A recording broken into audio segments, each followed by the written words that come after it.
Hello friends, मैं हूं doctor प्रीति गुप्ता और आज हम बात कर रहे हैं गायनी में होने वाले सबसे कॉमन ऑपरेशन यानी कि सिजेरियन सेक्शन के बारे में। क्या होता है सिजेरियन, इसे कब किया जाना चाहिए और इसके क्या फायदे हैं और क्या नुकसान है, इन सभी को आज हम शॉर्ट में डिस्कस करेंगे। तो सिजेरियन कहते किसको हैं? It is the surgical procedure when a baby is delivered through the incision on mother's abdomen and uterus. और यूट्रस यानी कि बच्चेदानी के लोअर पार्ट में ये इंसिजन दिया जाता है, जिसकी वजह से इसको LSCS lower segment caesarean section कहते हैं। अब अपर सेगमेंट वाला सिजेरियन नहीं होता, अब LSCS ही होता है। इसे कब किया जाना चाहिए? तो इसके दो तरीके, एक तो है इलेक्टिव LSCS जिसे कि हम प्लांट सिजेरियन बोलते हैं। ये वो तरीका है जब डॉक्टर आपके लिए पहले से ही प्लान करते हैं कि आपका सिजेरियन ही होना है। और दूसरा है इमरजेंसी सिजेरियन सेक्शन, जैसा कि नाम से पता चल रहा है कि किसी इमरजेंसी कंडीशन में जब पहले से कोई प्लानिंग नहीं थी लेकिन कुछ इमरजेंसी जैसे फीटल डिस्ट्रेस हो गया या माँ की कंडीशन खराब है जहां आपको एक अर्जेंट सिजेरियन करना पड़ता है, वो होता है इमरजेंसी। तो जो इलेक्टिव सिजेरियन है यानी कि प्लांट LSCS जो होता है, ये सबसे सेफ मेथड है डिलीवरी का। इसमें माँ और बच्चे दोनों को किसी भी तरह का कोई रिस्क नहीं होता और दोनों ही जो है बिल्कुल स्वस्थ रहते हैं।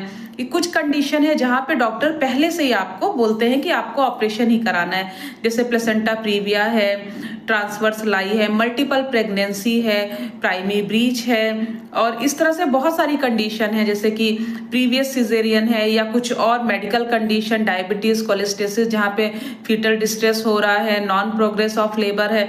इस तरह की कंडीशन में डॉक्टर आपको पहले से ही बोलेंगे कि आपको सिजेरियन ही कराना है। तो ये होता है इलेक्टिव। इमरजेंसी कंडीशन, जहां प्रीवियस सिजेरियन हुआ है फिर भी आप नॉर्मल ट्राई कर रहे हैं, अचानक से स्कार डेसेंस हो गया, स्कार फट गया, या नॉन प्रोग्रेस में है, ऑब्स्ट्रक्टेड लेबर, बच्चा फंस गया, या और कोई ऐसी कंडीशन की बच्चे का मूवमेंट नहीं हो रहा है, बच्चा डिस्ट्रेस में है, या मदर की कंडीशन बहुत खराब, ब्लीडिंग हो रही है, लीकिंग हो रही है, जहां पे बिल्कुल अर्जेंट आपको सिजेरियन करना पड़ता है।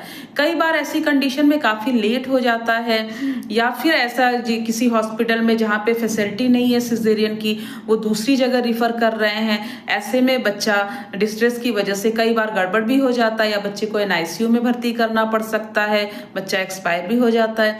फिर लोग कहते हैं कि ऑपरेशन हुआ और बच्चा भी नहीं बचा। ऑपरेशन तो हुआ लेकिन सही समय पे ऑपरेशन नहीं हुआ, इसीलिए इलेक्टिव सिजेरियन या प्लान सिजेरियन ज्यादा बेहतर होता है इमरजेंसी सिजेरियन के।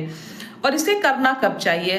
तो टर्म प्रेगनेंसी जनरली 39 वीक्स के आसपास सिजेरियन प्लान किया जाता है। फुल टर्म प्रेगनेंसी जो डेट देते हैं EDD, वो 40 वीक्स की होती है, लेकिन 37 वीक्स से पहले प्री मैच्योर होता है बेबी और 37 वीक के बाद बच्चे में मैच्योरिटी आ जाती है। तो अलग अलग कंडीशन में 37, 38, 39 या 40 वीक्स पे प्रेगनेंसी को हम सिजेरियन प्लान करते हैं। तो ये होता है प्लान प्रेगनेंसी। तो क्या बेनिफिट है और क्या हार्म है? तो फायदे की अगर हम बात करें तो सबसे बड़ा फायदा ये है कि अगर आप प्लान सिजेरियन करा रहे हो तो ये माँ और बच्चे दोनों के लिए पूरी तरह से सेफ है।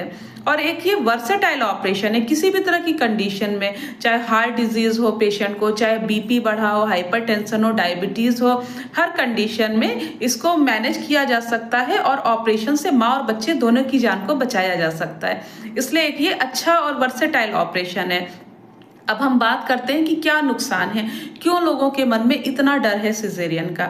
तो पहली चीज कि सिजेरियन का जो सबसे बड़ा हार्म लोगों को लगता है, वो उनको ये लगता है कि हॉस्पिटल में जब ऑपरेशन होगा तो मरीज की कंडीशन काफी खराब हो जाएगी, ब्लीडिंग बहुत ज्यादा होगी, लंबे समय तक ऑपरेशन के दौरान रखना पड़ता है और मरीज को इन्फेक्शन का चांस होता है, कमजोरी हो जाती है। तो ऐसा अब लेटेस्ट टेक्निक से जो ऑपरेशन हो रहा है ऐसा नहीं होता। पहले के जमाने में जो वर्टिकल इंसिजन दिया जाता था कि नाभि से लेके नीचे तक, उसमें कई बार ऐसा होता था कि हीलिंग में प्रॉब्लम आती थी या हर्निया होने के चांस होते थे, पेट कमजोर होता था। बट अब ट्रांसफर्स इंसिजन दिया जाता है बिल्कुल नीचे, एब्डोमेन में बिल्कुल नीचे एक ट्रांसफर्स इंसिजन देता है, जिसकी और मसल्स को सिर्फ हम जो स्ट्रेच करते हैं, मसल को काटते नहीं है, जिसकी वजह से मसल्स की स्ट्रेंथ भी हमेशा बनी रहती है। और इसका स्कार भी नजर नहीं आता क्योंकि अंडरगारमेंट के नीचे चला जाता है, पेट की ऊपर से मजबूती वैसे ही बनी रहती है। हॉस्पिटल स्टे बहुत कम होता है, 3 से 4 दिन आजकल हॉस्पिटल में रखा जाता है। जिसकी वजह से और जो हॉस्पिटल ऑपरेशन के दौरान हमारी जो टेक्निक्स हैं, जैसे अब कॉटरी मशीन वगैरह का यूज होता है, जिससे ब्लड लॉस भी बहुत कम होता है। सिजेरियन करने में मुश्किल से 20 से 25 मिनट का समय लगता है, बहुत कम ड्यूरेशन होता है, बहुत कम ब्लड लॉस होता है। इसलिए इस तरह से सिजेरियन के नाम पे डरने की जरूरत नहीं। सिजेरियन बहुत ही सेफ मेथड है। और आगे चल के कि इससे कोई दिक्कत होती है नहीं होती है, इसकी अगर हम बात करें तो यूट्रस को पूरी तरह से हील होने में 6 वीक लगते हैं। तो 6 वीक तक आपको रेस्ट की जरूरत होती है, लेकिन बेड रेस्ट की जरूरत नहीं है। आप 3-4 दिन के बाद जब आपकी छुट्टी हो जाती है तो आप घर पे अपने छोटे मोटे घरेलू काम कर सकते हैं। हफ्ते 10 दिन के बाद आप घर के छोटे मोटे काम आराम से कर सकते हैं। हाँ, बाहर अगर आप जॉब करती हैं, बाहर वर्क करना है तो आपको 1.5 से 2 महीने के बाद आप बाहर के भी काम कर सकती हैं। हैवी एक्सरसाइज की बात करें तो 3 से 4 महीने के बाद आप स्पोर्ट्स या हैवी एक्सरसाइज अगर या जिम करना चाहें तो आप 3 से 4 महीने के बाद वो भी कर सकती। मतलब 3 से 4 महीने के बाद आप फिर से अपनी नॉर्मल रूटीन पर आ जाएंगे। आगे चल के आपको किसी भी तरह की कोई दिक्कत नहीं होने वाली है। एक ड्रॉबैक लोगों को ये लगता है कि सिजेरियन की कॉस्ट काफी ज्यादा है, ऑपरेशन में बहुत पैसे लगते हैं। तो ऐसा भी नहीं है। अगर आपका प्लांट सिजेरियन हो रहा है, आपको कोई कॉम्प्लिकेशन नहीं है, आपका बच्चा और माँ दोनों स्वस्थ हैं, तो हॉस्पिटल में सिर्फ 3-4 दिन का स्टे रहता है, जिस वजह से आपका बिल काफी शॉर्ट हो जाता है और आपके कोई भी एक्स्ट्रा पैसे खर्च नहीं होते हैं। और एक लिमिटेशन ये है कि सिजेरियन बहुत बार नहीं करा सकते। आपको डॉक्टर बोलते हैं 3 बार के बाद आप इलाइगेशन करा लीजिए, बहुत ज्यादा 4 बार, लेकिन नॉर्मल डिलीवरी में आप 8-10 कितने भी बच्चे पैदा कर सकते हैं। बट आजकल तो सभी लोग शॉर्ट फैमिली ही करना चाहते हैं। 3 बच्चे मैक्सिमम होते हैं, 3 से 4 से ज्यादा बच्चा कोई नहीं करना चाहता। तो ये भी कोई बहुत बड़ा नुकसान नहीं है। तो आप जब भी आप डॉक्टर के पास दिखाते हैं और डॉक्टर आपको बताते हैं कि हाँ इसमें आपका नॉर्मल ट्रायल किया जा सकता है, तो ठीक है। लेकिन अगर डॉक्टर आपसे ये कहते हैं कि नहीं, आपको तो जैसे प्लेसेंटा प्रीविया है या बच्चा बेड़ा है या कुछ और ऐसी कंडीशन है कि जहाँ नॉर्मल डिलीवरी नहीं कराया जा सकता, ऑपरेशन ही करना है, तो आप डॉक्टर के बताए टाइम पे ऑपरेशन करा लें। सोशल मीडिया के चक्कर में ना फंसे। सोशल मीडिया पे इस तरह के बहुत वीडियोज वायरल हो रहे हैं कि डॉक्टर सिर्फ पैसा बनाने के लिए ऑपरेशन करते हैं, नॉर्मल डिलीवरी नहीं करा रहे हैं, ऑपरेशन से शरीर खराब हो जा रहा है और बहुत आगे चल के परेशानी होती है। तो ऐसा कुछ नहीं है।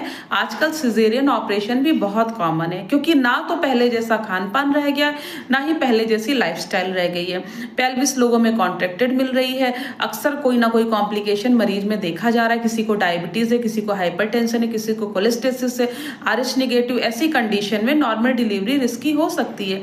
इसीलिए डॉक्टर आपको पहले से ही ऑपरेशन के लिए सलाह देते हैं। और जहां सेफ है वहां नॉर्मल डिलीवरी आज भी कराई जा रही है। मेरे स्वास्तिक नर्सिंग होम में नॉर्मल डिलीवरी और सिजेरियन दोनों होता है और मैं खुद दोनों कराती हूँ। जो पेशेंट के लिए सही होता है वही करना चाहिए और मरीज को अपने डॉक्टर पे भरोसा करना चाहिए। आप मुझे दिखा सकते हैं मेरी OPD में स्वास्तिक नर्सिंग होम, खुर्दई बाजार, सुल्तानपुर रोड, लखनऊ। सुबह 9 बजे से लेकर 12 बजे तक, शाम को 5 बजे से 8 बजे तक। मेरी फ्री OPD रहती है हर महीने की 1 तारीख को, सुबह 9 बजे से 2 बजे तक।